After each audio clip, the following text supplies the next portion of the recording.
Your Steve Jones Show podcast is loading now. The Steve Jones Show podcast is sponsored by Sunbury Motors, North 4th Street in Sunbury, and Sunbury Motors Kia, routes 11 and 15 in Hummel's Wharf. By my book, now I'm not going to sit there and say I see everybody do this, but I think he's the best long snapper in the country. Chris Stoll joins us, leader of not only with special teams, but also with Lift for Life. Chris, welcome. Great to have you with us. Thanks for having me, Mr. Jones.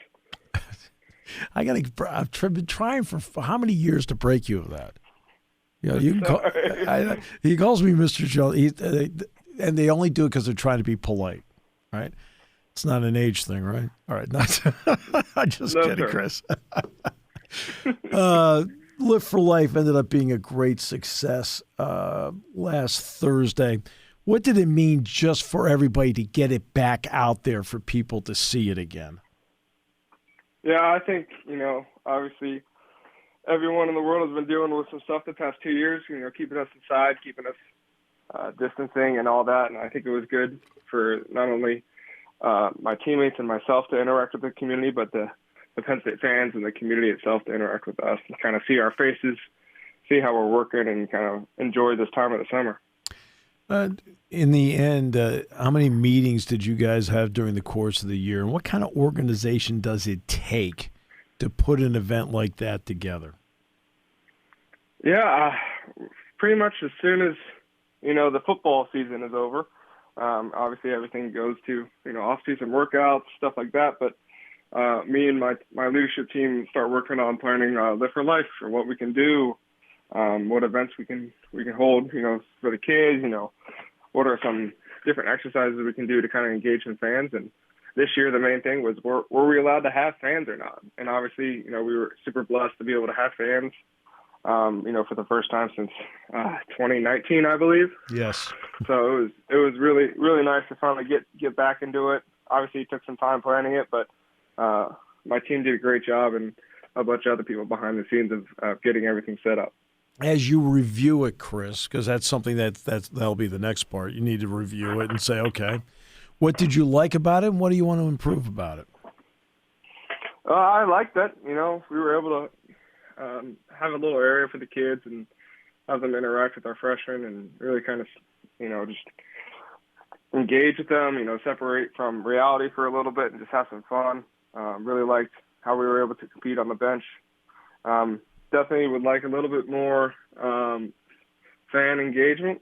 I'd like to see some more guys go 1v1 in the farmer hold, but I think, for the first year back after a little 2-year hiatus, I think it was really, really well put together. Yeah, absolutely. It was extremely well put together. There's no question about that. When you look at it's not just the fan engagement part. What kind of engagement have you been able to get from people making donations online and so forth, Chris? Yeah, we have been, sending things out on social media, not just for fundraising reasons, just raising awareness for the rare disease community. That's really our main goal. This year we were able to double our donations from this past year, raise over $26,000 for uplifting athletes in the rare disease community. So super excited about that. In fact, in talking with Brett Brackett, I think they're putting something together at Lincoln Financial Field where it's almost like 20,000 sponsors a doctor or something like that. Is that part of what you guys are doing with him right now in working closely with Brett and with Scott Shirley? Yeah, so every part of what we do for uplifting athletes and Live for Life and all that, all the proceeds go directly to uplifting athletes. This includes, all their, I believe, 29 chapters they have throughout universities in the United States. All the proceeds will go, and they were able to sponsor doctors to do more individualized research on these rare diseases. Instead of the doctors running around trying to find funding where they're not spending all their time on conducting their research. Basically what Uplifting Athletes does is they give them the money so they can put more time into the research. your committee, what kind of job did they do?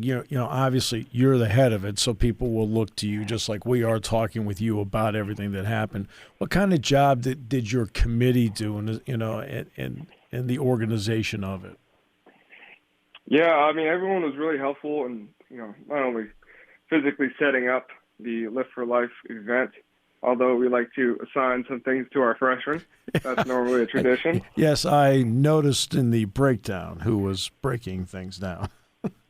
Yeah, but really, it's all about getting more and more guys to engage, to share on social media, raise awareness that way, and also, try to get some funding for the rare disease community. But they were super helpful this year. Obviously, being back in person, I think the last two freshman classes have no idea what a Lift for Life was. Yeah. And my vice president, Landon, obviously was a huge help in getting everything set up and getting my teammates engaged. That's the next. I'm going to get to a couple of parts dealing with that because you mentioned Landon Tangwall.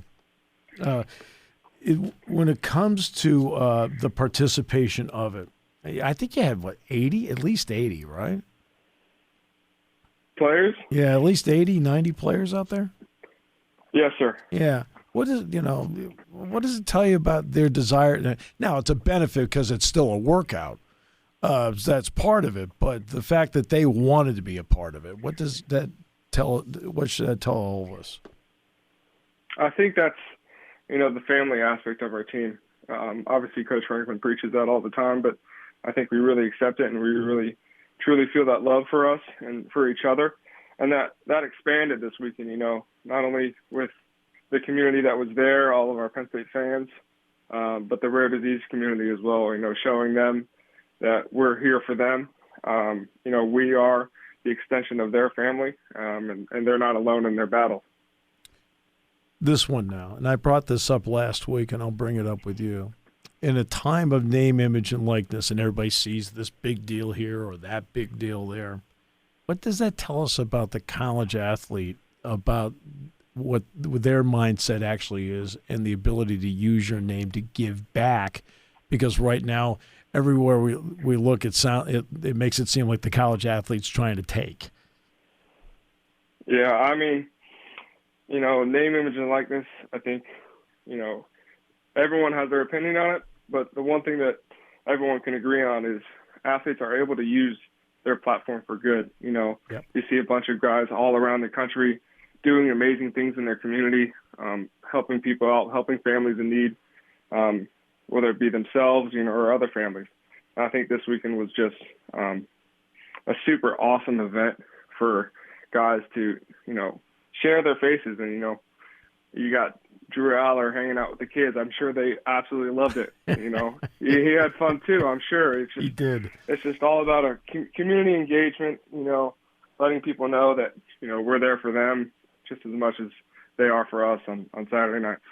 Well, here we are. It's July 5th, so the next stop is going to be training camp before this is all said and done. How excited are you for what this team can accomplish this season? Oh, I'm very excited. I think I've been here a little bit longer than other people, but I've been able to see, each different set of leaders. I've had, 6 different teams. They're all different. They all have their own personalities. They all work differently. But I am just super excited from the work that I've seen from these guys all summer long, including the spring and winter workouts, spring ball and all that. Can't wait to get to camp. Camp's a wonderful time. It's football 24/7. Mm-hmm. That's what we live for. So I'm super excited, and I know my teammates are as well. What about the addition of Stacy Collins in charge of special teams? Coach Collins is awesome. He is my 4th special teams coordinator that I've had in my tenure here, and really like, learning from everyone. Each has their own personalities, own different coaching styles, but Coach Collins has been awesome in the transition, since he came over, and excited to continue to work with him and excited to get the season started. Chris, to you and everyone involved with Penn State football, congratulations on a great event. Congratulations on everything you've been able to give back. to uplifting athletes, and nothing but the best, and can't wait to see you in camp. Thank you, Steve. I appreciate it. See, you finally got it right. It took 6 years for him to 6 years, I'll get it. To break the Mr. Jones thing. But that's only because he's was brought up right. So I'd be doing the same thing. There are people in my neighborhood, just so you know, Chris, people in my neighborhood that when I go back, I don't go back as often anymore. Both my parents have passed, but I'd still say, "Hi, Mr. This. Hi, Mrs. That." I'm the same way, so don't worry about it. I still do that. It's the way it is. My parents, brought me up the right way, and I give all the credit to them. So, well, they did a heck of a job. Chris, thanks so much. Appreciate you. Thank you, Mr. Jones.